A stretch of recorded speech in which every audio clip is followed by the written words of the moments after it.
திராவிட மாடல்னா வளர்ச்சிக்கான மாடல். திராவிட மாடல்னா ரிசல்ட் கொடுக்கக்கூடிய மாடல்.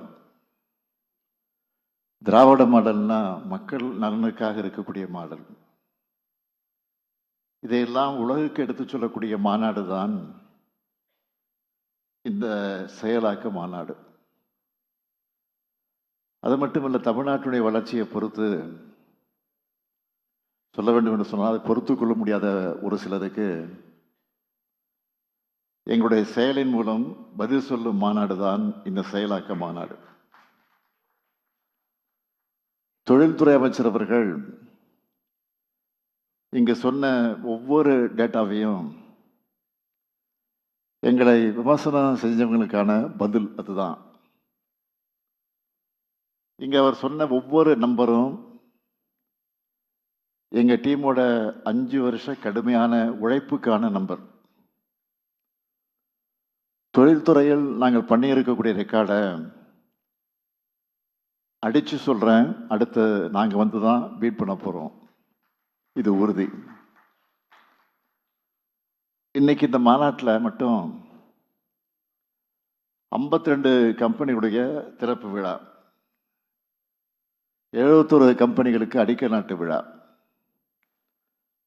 2 புதிய கம்பெனிகளோட புரிந்துணர்வு ஒப்பந்தம் என சாதனை சொல்ற மாநாடா இது நடக்குது. கடந்த 2021 முதல் நாங்கள் செஞ்ச பணிகளை எல்லாம் மேடை போட்டு சொல்லியிருக்கிறோம். இங்கே வந்திருக்கக்கூடிய ஊடக நண்பர்கள் அனைவரையும் நான் கேட்டுக்கொள்ள அன்போடு விரும்புவது, இதையெல்லாம் முழுமையா மக்கள் கிட்ட போய் நீங்க கொண்டு போய் சேர்க்கணும். ஏனென்றால் இந்தியாவிலேயே இது மாதிரி ஒரு மாநாடு எங்கும் நடந்ததில்லை. பொதுவா எல்லா மாநிலங்களையும் எல்லா அரசுகளும் முதலீட்டாளர் மாநாடை நடத்தி எங்க மாநிலத்தில் இவ்வளவு வாய்ப்புகள் இருக்குன்னு அழைப்பு விடுப்பாங்க. ஆனா முதல் முறையா எங்க மாநிலத்தோடைய நீங்க அமைக்கக்கூடிய பார்ட்னர்ஷிப் என்பது அதையும் கடந்த ரிலேஷன்ஷிப்பா, ஃப்ரெண்ட்ஷிப்பா ஒரு மாதிரி இப்படி மக்களுக்கு நலன் கொடுக்கறதுக்குன்னு எடுத்துக்காட்டுற மாதிரி இந்த மாநாடு, இந்த செயலாக்க மாநாடு இங்க நடந்துகிட்டு இருக்கு. ஒரு தொழில் நிறுவனமோ தொழிற்சாலையோ தங்களுக்கான மாநிலத்தை எப்படி தேர்ந்தெடுப்பாங்கன்னா, அந்த மாநிலம் தங்களுக்கான வாய்ப்புகளை பெரிய அளவில் உருவாக்கி தருமா, சொன்ன நேரத்தில் தங்களால் ப்ரொடக்ஷனை ஸ்டார்ட் பண்ண முடியுமான்னு பார்த்து தான் ஒரு மாநிலத்துக்கு வருவாங்க. அப்படி தொழில் நிறுவனங்கள், தொழிற்சாலைகள், தொழில் முனைவோர், தொழிலாளர்கள்னு எல்லோருக்கும் நம்பிக்கை அளிக்கக்கூடிய மாநிலமா நம்ம தமிழ்நாடு இருக்கு. எதனால இந்த வெற்றி சாத்தியமாகுதுன்னு கேட்டீங்கன்னா, எங்களை பொறுத்த வரைக்கும் முதலீட்டாளர் மாநாடு நடத்திட்டோம், புரிந்துணர்வு ஒப்பந்தம் போட்டுட்டோம், நியூஸ்ல தலைப்புச் செய்தியா வந்துருச்சுன்னு திருப்தி அடைஞ்சிட மாட்டோம். போட்ட ஒப்பந்தம் நிறுவனமா திறப்பு விழா கண்டு நம்முடைய இளைஞர்கள் கைக்கு ஆஃபர் லெட்டர் வந்து சேர்ற வரைக்கும் பார்த்து எல்லாத்தையும் நாங்கள் உறுதி செய்கிறோம். இங்க சமூக நிதியும் நிலை பெறணும், தொழில் வளர்ச்சியும் உறுதி செய்யப்படணும். அப்போதுதான் எல்லாருக்கும் எல்லாம் அனைத்து மாவட்ட வளர்ச்சி என்ற இலக்கை அடைய முடியும் என்பதில் நாங்கள் மிக கவனமாக செயல்பட்டு கொண்டிருக்கிறோம். இதை நான் பெருமையோடு சொல்றேன். தமிழ்நாடு தான் முதலீட்டாளர்களுடைய முதல் முகவரின்னு எல்லா புள்ளி விவரங்களும் சொல்ல ஆரம்பிச்சிருச்சு.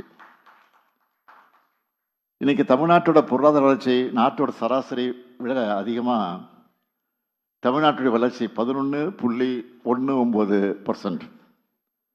இன்னும் குறிப்பாக சொல்லணும்னா, கடந்த ஆண்டு இந்தியாவுடைய உற்பத்தி துறை வளர்ச்சி 4.5 4.5%.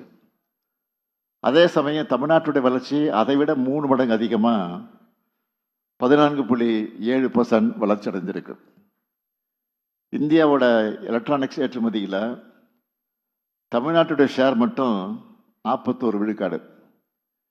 இதை மேலும் அதிகரிக்கக்கூடிய வகையில் இன்னும் பல செயல் திட்டங்களை செயல்படுத்தி கொண்டிருக்கிறோம். மின்னணு உதிரி பாகங்கள் உற்பத்தி திட்டத்தில் ஒன்றிய அரசு தர்ற அனுமதிகளில் கிட்டத்தட்ட 60% தமிழ்நாட்டினுடைய முதலீட்டுகளானது.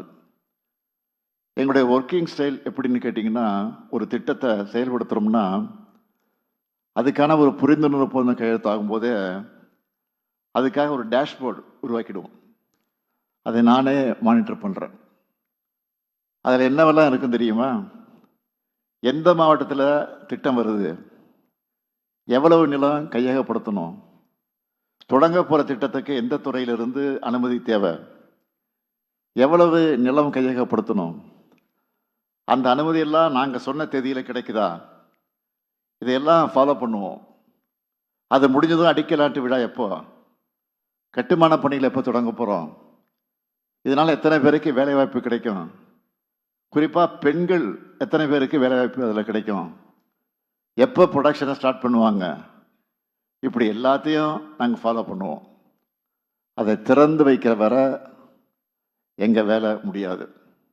எல்லாம் முடிஞ்சால் தான் டேஷ்போர்டில் அதை நாங்கள் க்ளோஸ் பண்ணுவோம்.